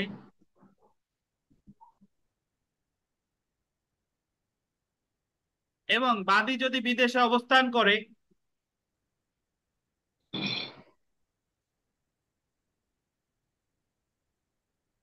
বাদী যদি বিদেশে অবস্থান করে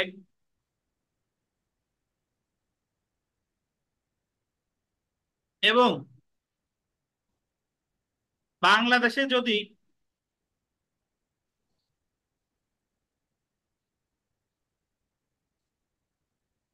বাদীর কোনো স্থাবর সম্পত্তি না থাকে,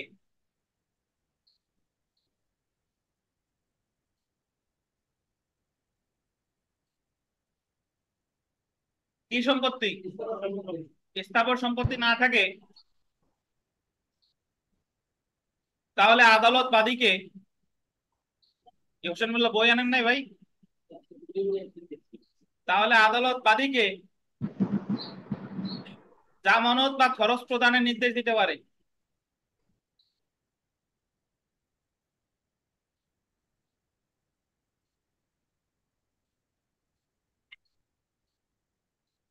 জামানত বা খরচ প্রদানের নির্দেশ দিতে পারে।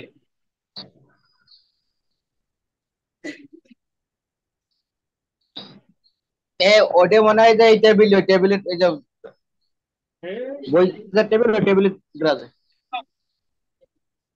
আর একটু আছে, জামানত বা খরচ প্রদানে ব্যর্থ হলে, জামানত বা খরচ প্রদানে ব্যর্থ হলে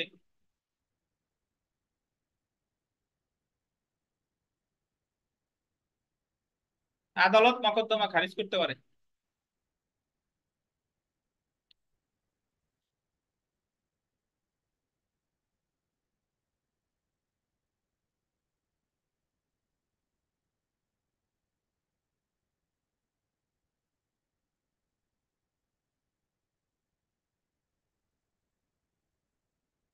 ব্যর্থ হলে আদালত মকদ্দমা খারিজ করতে পারে, লিখেছেন?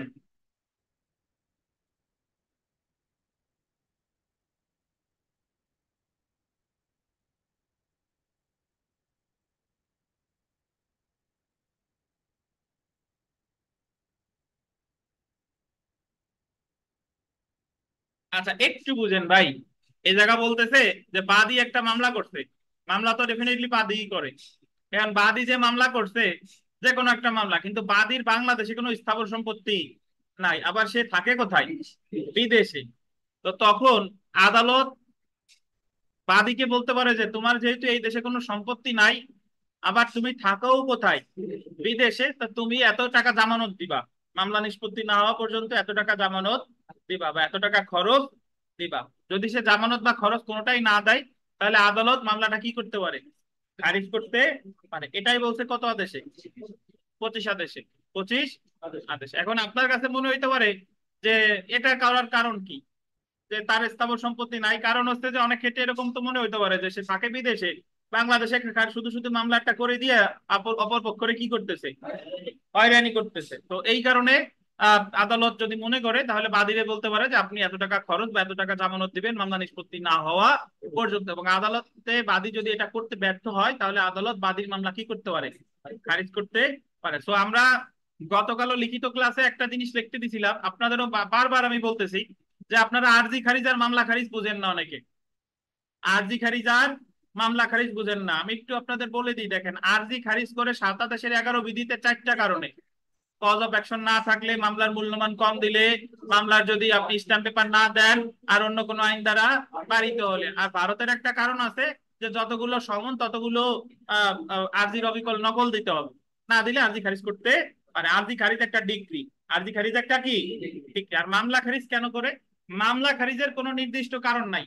বাদীতে যদি মামলায় যদি বাদীর কোনো ত্রুটি থাকে তাহলে মামলা খারিজ করতে পারে। উদাহরণস্বরূপ বলা যেতে পারে ৯ আদেশের ২ বিধিতে যদি সমন জারির জন্য বাদী ডাক মশল না দেয়, ৯ আদেশের ৩ বিধিতে যদি শুনানির দিন বাদী বিবাদী কেউই না আসে, ৯ আদেশের ৫ বিধিতে বাদী সমন বিনা জারিতে ফেরত আসার ১ মাসের মধ্যে পদক্ষেপ না নিলে মামলা খারিজ করতে পারে।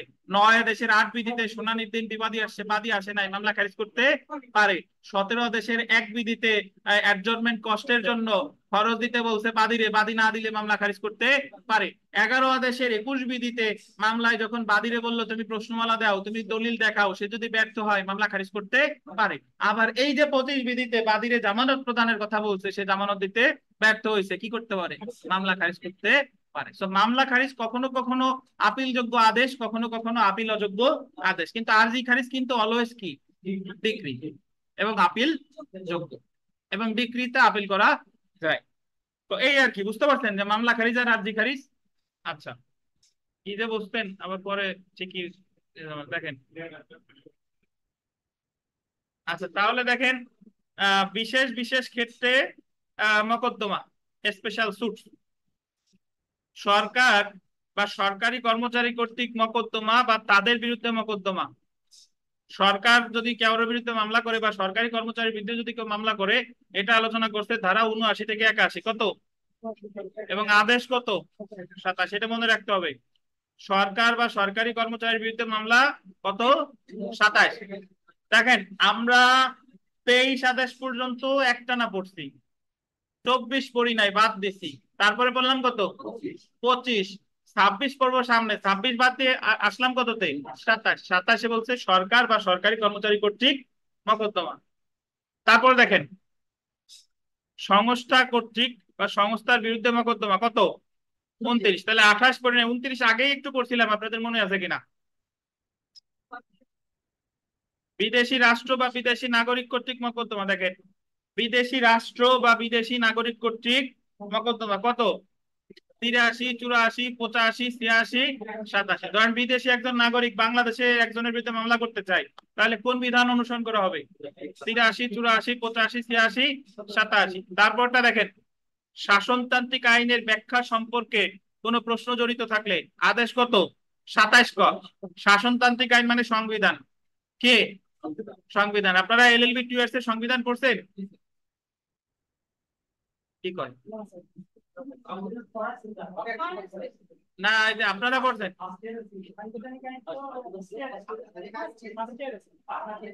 ফার্স্ট ইয়ারে, ওকার যে পড়ছেন তো।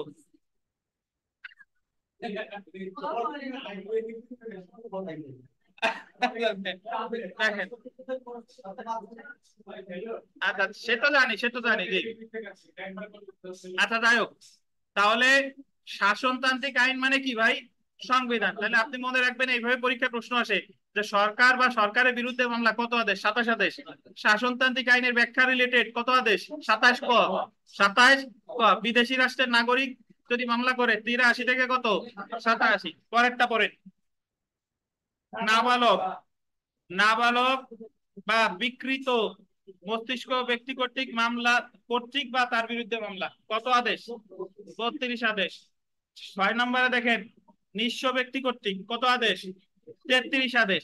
আর ৭ নম্বরের স্বার্থবিহীন মামলা আদেশ কত ৩৫। স্বার্থবিহীন মামলা আদেশ ৩৫। তো এগুলো একটু মনে রাখতে হবে। আমরা আগে সরকারের কাছে চলে আসি।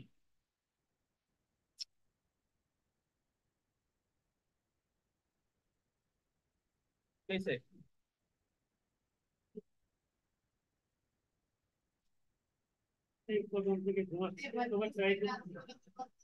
আচ্ছা দেখেন যান দাওয়াতে যাচ্ছেন, দেখেন সরকারি পক্ষকে বা বিপক্ষে, সরকারের পক্ষকে বা বিপক্ষে মকদ্দমায় বাদী বা বিবাদীর নাম হবে, আন্ডারলাইন করেন, বাংলাদেশ ধারা ৭৯, 4টে স্টার দেন। আপনি যদি সরকারের বিবাদী করেন, বিবাদীর নাম হবে কি? বাংলাদেশ।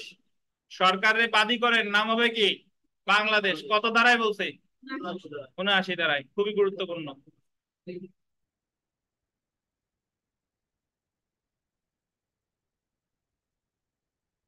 আশি ধারাটা দেখেন, নোটিশ প্রদান, এটা আগেও করছি। ৮০ ধারা আমরা আগেও করছি। দেখেন, সরকারের বিরুদ্ধে মোকদ্দমা দায়ের করতে হলে আন্ডারলাইন করবেন রেলওয়ে বিষয় সংক্রান্ত মামলা ছাড়া অন্যান্য মামলার ক্ষেত্রে আন্ডারলাইন করবেন সরকারের সচিব বা জেলা কালেক্টর বরাবর, এবং রেলওয়ে বিষয় সংক্রান্ত মামলার ক্ষেত্রে রেলওয়ে জেনারেল ম্যানেজার বরাবর মোকদ্দমা দায়েরের গোল দিবেন 2 মাস পূর্বে নোটিশ পাঠাইতে হবে।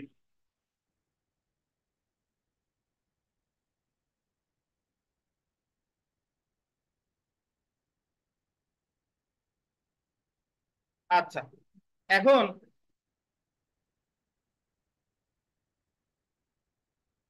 এ জায়গা দুইটা জিনিস। সরকারের যে কোনো মন্ত্রণালয়ের রিলেটেড, ধরেন আপনি শিক্ষা কর্মকর্তার বিরুদ্ধে মামলা করবেন, তাহলে আপনার বিবাদী করতে হবে শিক্ষা মন্ত্রণালয়ের সচিব অথবা জেলা কালেক্টর। বুঝতে পারছেন? যদি আপনি মনে করেন যে অন্য কোনো মন্ত্রণালয়ের বিরুদ্ধে মামলা করেন, তাহলে মামলা করতে হবে ওই মন্ত্রণালয়ের সচিব অথবা কে? জেলা কালেক্টর। কিন্তু রেলওয়ে রিলেটেড মামলা করলে রেলওয়ে সচিব না, এই জায়গায় রেলওয়ে কে? General manager, railway general manager. এই জিনিসটা খেয়াল রাখতে হবে। ধরেন আপনি গোপালগঞ্জের টুঙ্গিপাড়া এক্সপ্রেস রেলওয়েতে গেছেন, ক্ষতিগ্রস্ত হয়েছেন, আপনার মালামাল হারাই গেছে, বা আপনি যে কোনো কারণে হোক রেলওয়ে বরাবর ক্ষতিপূরণের মামলা করতে চান, এত কোটি টাকা ক্ষতি চাই, তাহলে এই জায়গা বিবাদী করতে হবে কারে? Railway general manager. জি।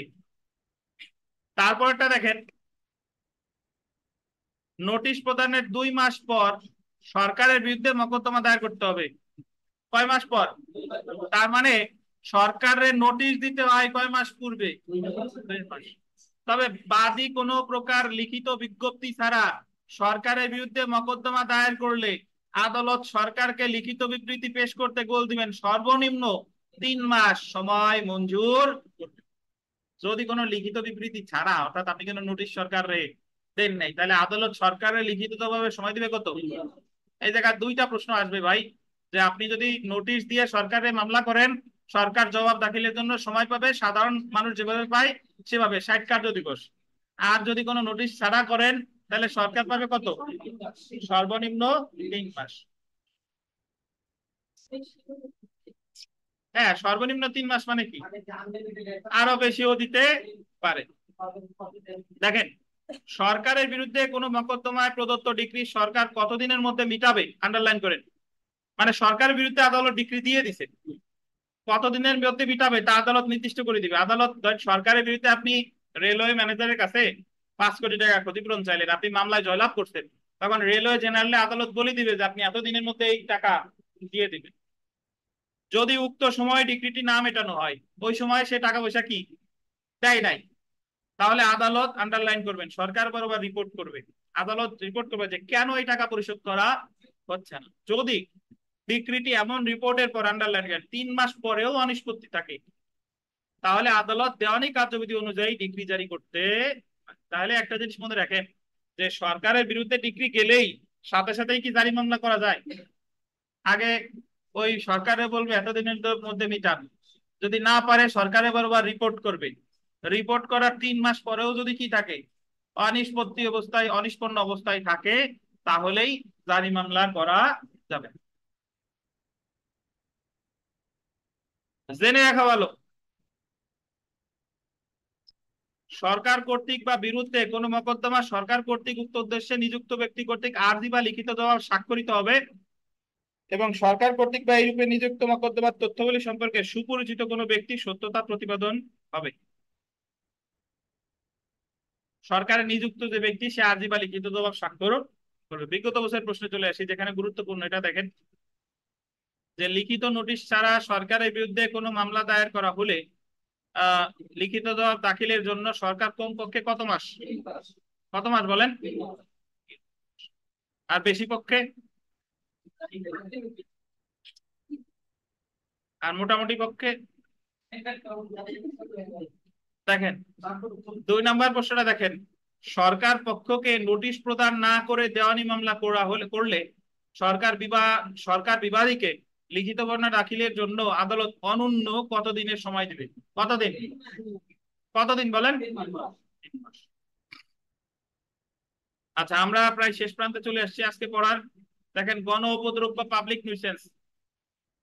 গণ উপদ্রব বা পাবলিক নিউসেন্স বিষয়ে মকদ্দমা কত ধারা? 91।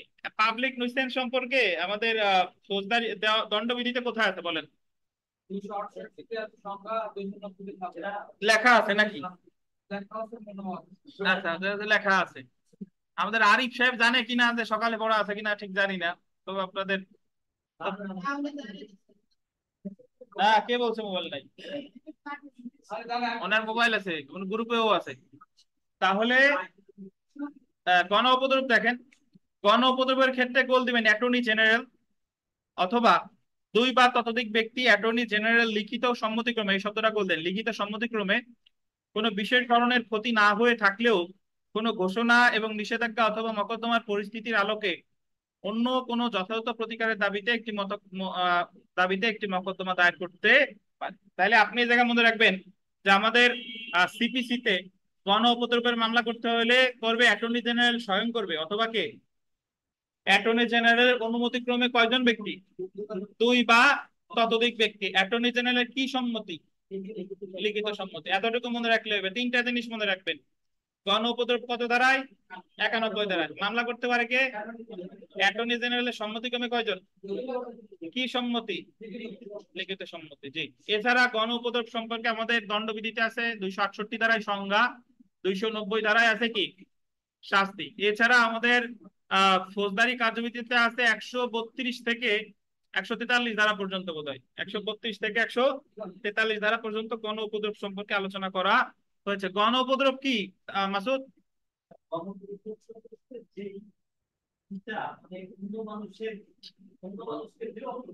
কিরকম? যেটা স্যার, যেমন এখানে আমরা এত জোরে আজকে গান বাজাচ্ছি, আশপাশের লোকজন অতিষ্ঠ হয়ে যাচ্ছে। আবার আমি একটা বিল্ডিং নির্মাণ করতেছি, নির্মাণের আমি যথেষ্ট পরিমাণে সেফটি না নিয়ে ওই উপরে দিয়ে ছোট ছোট বালু করা ওগুলো আমি এগুলো হচ্ছে গায়ে করতেছি। এইগুলাই স্যার পাবলিক সিস্টেম হবে। কুত্তা 10টা পালেন, কুকুর 10টা পালেন, এলাকা দিয়ে সবসময় ঘোরাঘুরি করে, মাঝে মাঝে 2-4 জন যে কামড়ও দেয়, এটা কি গণ উপদ্রব? বুঝতে পারছেন? আচ্ছা, মোটামুটি মানে আপনার যে কাজের কারণে আশেপাশের লোকজন বিরক্ত হয় বা ক্ষতিগ্রস্ত হয়, তারাই কি বলে? গণ উপদ্রব বা পাবলিক নিউসেন্স।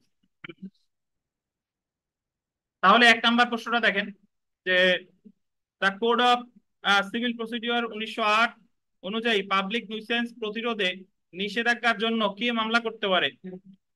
এটাকে অ্যাটর্নি জেনারেল। আর যদি বলে অ্যাটর্নি জেনারেলের সম্মতিক্রমে কয়জন?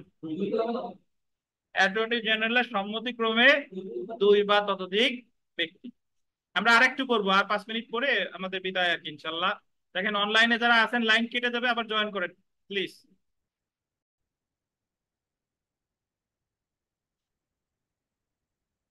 তখন রাহিবদের দেওয়া যাবে না।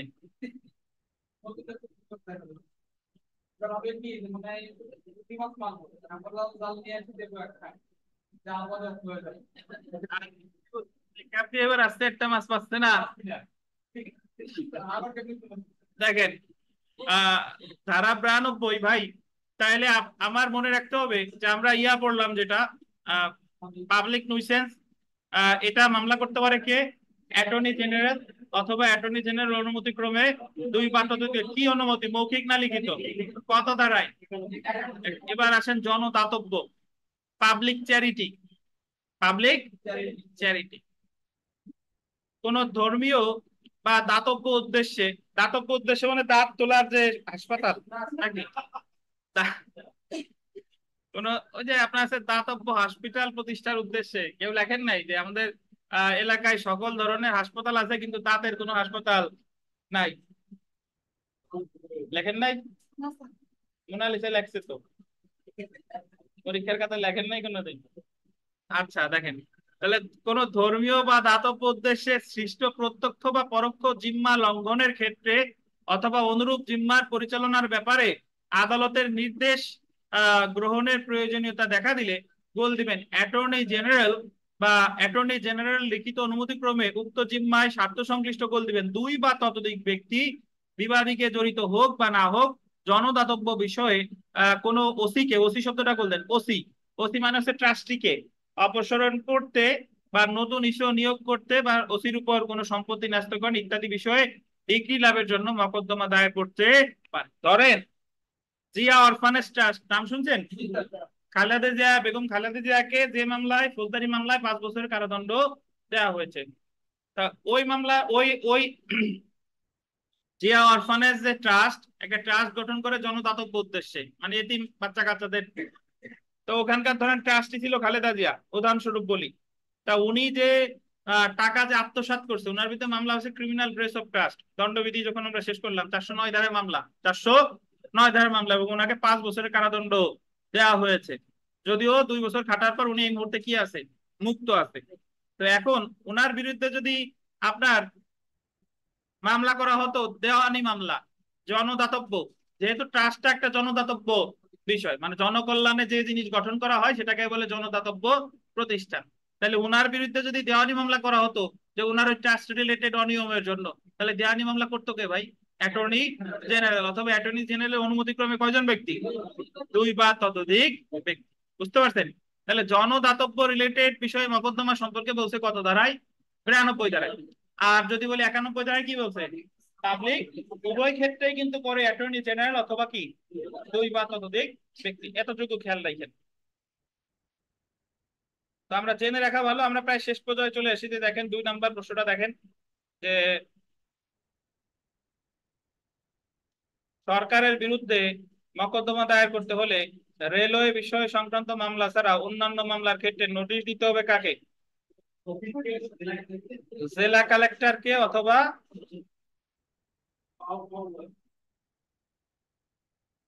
সরকারের সচিবকে। জি। 3 নম্বর দেখেন, রেলওয়ে সংক্রান্ত বিষয়ে সরকার বিরুদ্ধে কোনো মকদ্দমা নোটিশ দিতে হবে কাকে? রেলওয়ে, এটা কিন্তু গুরুত্বপূর্ণ, রেলওয়ে জেনারেল ম্যানেজার। 5 নম্বর প্রশ্নটা দেখেন যে নোটিশ ছাড়া সরকারের বিরুদ্ধে মকদ্দমা দায়ের করা হলে সরকারকে লিখিত জবাব দাখিলের জন্য আদালত কতদিনের সময় দেবে? নোটিশ ছাড়া যদি হয় তাহলে সর্বনিম্ন কতদিন? 3 মাস। 6 নম্বর দেখেন যে সরকার কর্তৃক মকদ্দমার ক্ষেত্রে আরজিতে কে স্বাক্ষর করবে? সরকার কর্তৃক উক্ত উদ্দেশ্যে নিযুক্ত ব্যক্তি। এটা কিন্তু সচিব না, সরকার কর্তৃক উক্ত উদ্দেশ্যে নিযুক্ত ব্যক্তি। 7 নম্বর প্রশ্নটা দেখেন, দেওয়ানি কার্যবিধি ড্যাশ ধারায় আদালত সরকারি কর্মকর্তাকে আটক বা ব্যক্তিগত হাজিরাতে হতে অব্যাহতি হতে পারে কততে? 81 ধারা। এটা আমরা ওর ভিতরে পড়ি নাই, এটা গুরুত্বপূর্ণ, মনে রাখবেন। একটু ব্যাখ্যাটা পড়ি, দেখেন ব্যাখ্যাটা। পদাধিকার বলে কৃত কোনো কাজের জন্য কোনো সরকারি কর্মকর্তার বিরুদ্ধে কোনো মকদ্দমা দায়ের করা হয়ে থাকলে বিবাদীকে গ্রেফতার করা যাবে না, এবং ডিগ্রি জারি ব্যতীত অন্য কোনো কারণে তার সম্পত্তি ক্রোধ করা চলবে না, এবং যে ক্ষেত্রে আদালত এই মর্মে সন্তুষ্ট হয় যে বিবাদী জনসেবার ক্ষতি না করে তার বক্তব্য, তার কর্তব্য হতে অনুপস্থিত থাকতে পারবে না, সেই ক্ষেত্রে আদালত তাকে ব্যক্তিগতভাবে হাজিরা হতে অব্যাহতি দিতে পারে।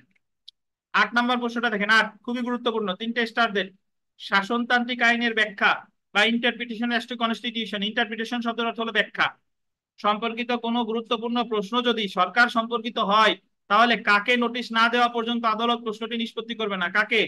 অ্যাটর্নি। কারণ অ্যাটর্নি জেনারেল হলো বাংলাদেশ সরকারের প্রধান আইন বিষয়ক কর্মকর্তা, রাষ্ট্রের প্রধান আইন বিষয়ক কর্মকর্তা হচ্ছে কে?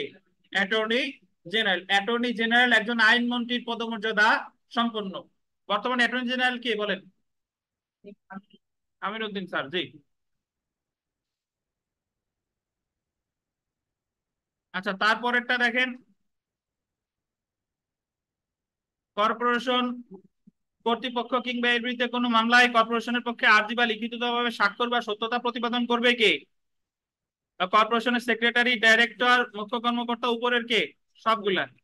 10 নম্বর খুবই গুরুত্বপূর্ণ, যে কোনো বিদেশি রাষ্ট্রের শাসনতান্ত্রিক কোনো বিদেশি রাষ্ট্রের শাসনতন্ত্রের বিরুদ্ধে মকদ্দমা দায়ের করা যেতে পারে, বিরুদ্ধে মামলা দায়ের করা যেতে পারে সরকারের সচিবের স্বাক্ষরযুক্ত সত্যায়িত সম্মতিক্রমে। খুবই গুরুত্বপূর্ণ। কত ধারায় বলছে? 86 ধারায়, সরকারের সচিবের স্বাক্ষরযুক্ত সম্মতি ক্রমে।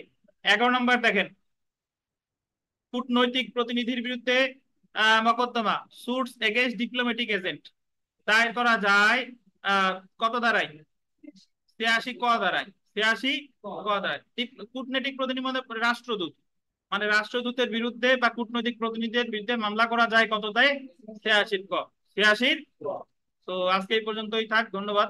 আসেন, আগামী শুক্রবার আবার আমাদের পড়া আছে, শুক্রবারে পরীক্ষা হবে, ক্লাস টেস্ট অনুষ্ঠিত হবে, চলে আসবেন। আর এই আর কি, শনিবার তো ফৌজদারি ক্লাস, দেওয়ানি ক্লাস হবে, প্লাস ফৌজদারি তো পরীক্ষা।